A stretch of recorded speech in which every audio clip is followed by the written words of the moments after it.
3 months ago, I was told that I was in remission from stage 4 metastatic melanoma.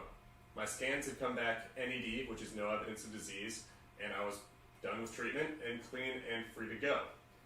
This was probably some of the best news I've ever received in my entire life, and yet 3 months later, as I sit here, I have a scan tomorrow that I'm anxious and almost distraught about. So why is that? Well, that's because cancer is the gift that keeps giving. It's the never-ending trauma. Or actually, as I saw someone put it online the other day, cancer is like if you're Wile E. Coyote. You just keep running and running and running and running, but the second you look down, you're fucked. And so, we're human. Sometimes we look down, although Wile E. Coyote isn't human. So I'm not sure if that 100% works, but I think you get the point. Questionable analogy aside, why did I decide to look down today? Why is this scan different than any of the others that I've taken over the last 5 years while dealing with cancer from a physical or mental standpoint? I think there are some logical reasons for me to be a bit scared. I've been having a little bit of dull pain around the site that I was in remission from. You know, my groin lymph node is one of the affected areas, and I've ultrasounded the area. We've done a circulating tumor test that showed nothing, and the doctors have reassured me that if there was something there, it would have popped up in one of those. And yet, again, I'm only human. When there's a dull pain in an area you just had cancer in, it's hard not to think, well, this seems pretty likely if something was going to come back, it would be it.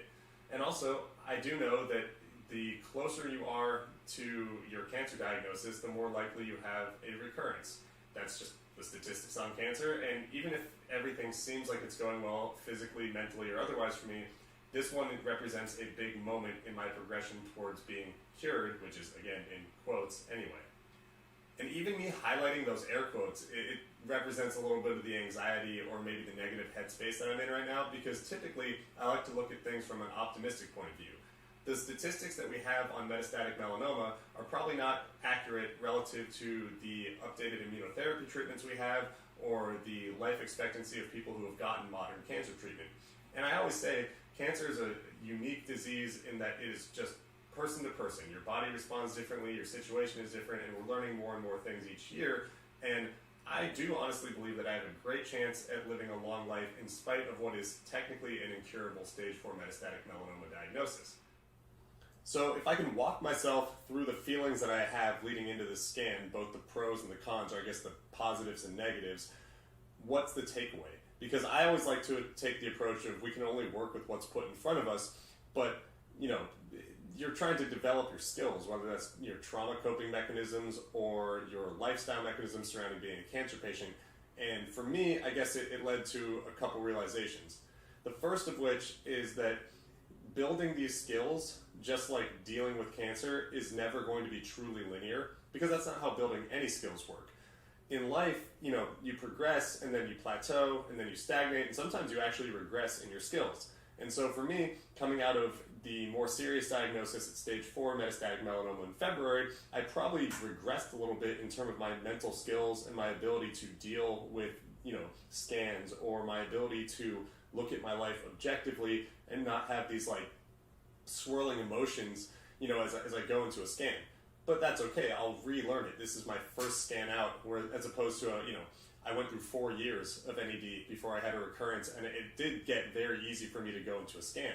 Even when I had a raised lymph node in January and I was going into a scan, I was like, okay, well, I don't have to be nervous. Whatever I encounter, I'll deal with. And to some degree, that turned out to be true. I believe that I've dealt with this stage 4 diagnosis and the entrance into remission pretty logically and pretty level-headed, and I have just kept making this progress. I've kept my legs moving, I haven't looked down too often. But sometimes, you know, when we do have these moments that I think are out of character, or maybe something that I wouldn't like to happen in the future, the takeaway is that you need to be kind to yourself. Right now, I'm having all these weird emotions, but to beat myself up further for having them would defeat the purpose of thinking about it like this and analyzing it and seeing how I can do better. I can't go back, you know, 12 hours from right now and unanxiety my way out of this. I can't really tell myself not to be nervous, because there's some logic behind being nervous. And so sometimes it's in your best interest to just say, okay, I'm going to feel shitty for a little bit. I'm going to have this frustration or anxiety or fear, and I'll get through it, because at the end of the day, that's the only thing we can do. You know, your worst days are only going to last 24 hours. And if this is one of my worst days, I will feel very fortunate. If my worst days are just stressing about a scan that I don't know the results for interminable amount of time, then it's a good thing for someone who has had scans that have led to much worse. And the last thing that I want to remind myself of, or you guys in the process, as I ideate through this situation, is that I do find an amount of good fortune in this situation, which I know sounds ridiculous, but I think it's true. You know, given the hand I was dealt, I'm pretty lucky to be here talking about the stress of a scan in remission. And I make these videos specifically so that people can see what it's like to live with cancer, both during treatment and post-treatment, and hopefully the post-treatment is much longer than the during treatment.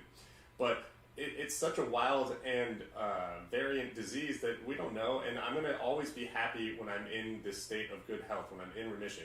And that includes the mentally shitty days. I'm going to have these. It's not like I'm just ever going to forget that I had stage 4 melanoma, and who knows, it might come back. But in the interim, I want to provide an example of when people are able to be resilient through whatever they're dealt with, as long as I can. Who knows, maybe one day I won't be resilient either. But for now, I'm going to keep pretending like I am, and I'm going to keep highlighting the fact that I am fortunate to be in this position. So, if you have watched all the way through this odd semi-ramble with me being very nervous throughout it, I really appreciate it. Next week I'll get back to regularly scheduled content that is a little more broad and applicable to people that aren't me getting a scan tomorrow. But for now, I appreciate you listening to me and helping me calm down a little bit. These videos do really help my mental health. I say that every single time, and it is true. Either way, I'm going to sign off for now, but thank you for watching, and I'll talk to you next time. Bye!